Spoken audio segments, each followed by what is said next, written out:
Sally yelled as she realized her grave mistake. She looked out the window, hoping Alessandra had not hurt herself. And luckily, Alessandra was still hanging onto the sheets. She had not fallen far enough to hit the ground. Goodness, I'm sorry. I did not want to get into trouble. And you thought potentially letting me fall to my death would save you? Alessandra glared at Sally. She could have fallen flat on the ground had she not been holding onto the sheets.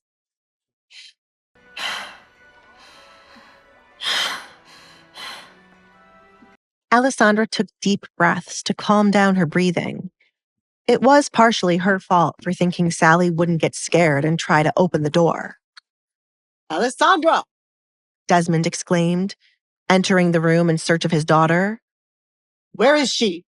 He yelled at Sally as she was the only one in the room. His eyes followed her nervous gaze down to what looked to be a rope in her hands. Alessandra! He ran to the window, realizing what his daughter had done. Desmond shoved Sally to the side to get a good look out the window. This action caused Sally to release the sheets the moment she was pushed. Alessandra, do not run away from me. James? He turned to the butler who had been the one to open Alessandra's door with the keys he carried around. Stop her from leaving. Yes, Baron. James left the room in a hurry to search for Alessandra. You useless fool.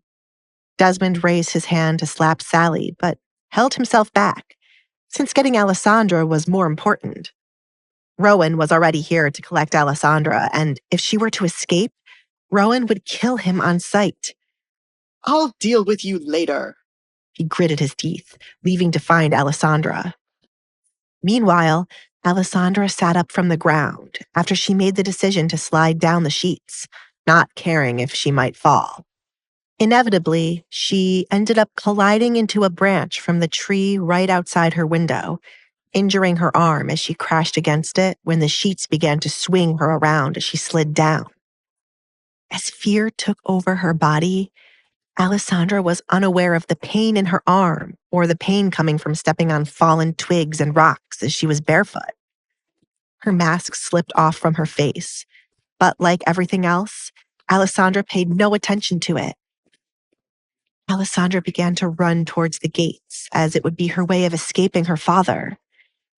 Alessandra resembled a ghost running in the night as her dark hair and white dress blew around in the cold air. She never once looked back to see if there was anyone running after her.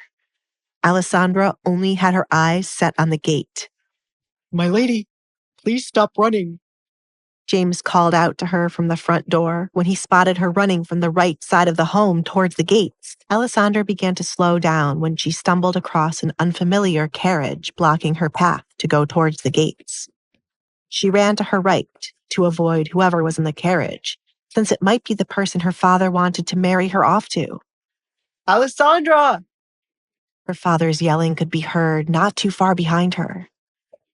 Alessandra picked up her pace, but the moment she passed by the other side of the carriage, she laid eyes on a man twirling a dagger around his fingers.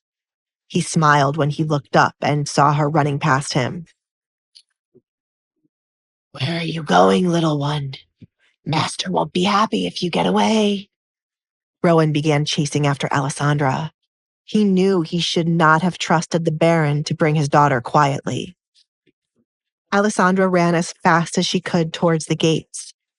Unfortunately, Rowan was much faster and tackled her to the ground when he became within an arm's reach of her. Hey, I'm Alessandra. If you're wondering what happens next, download the Pocket FM app now and listen to the exciting episodes of The Duke's Masked Bride.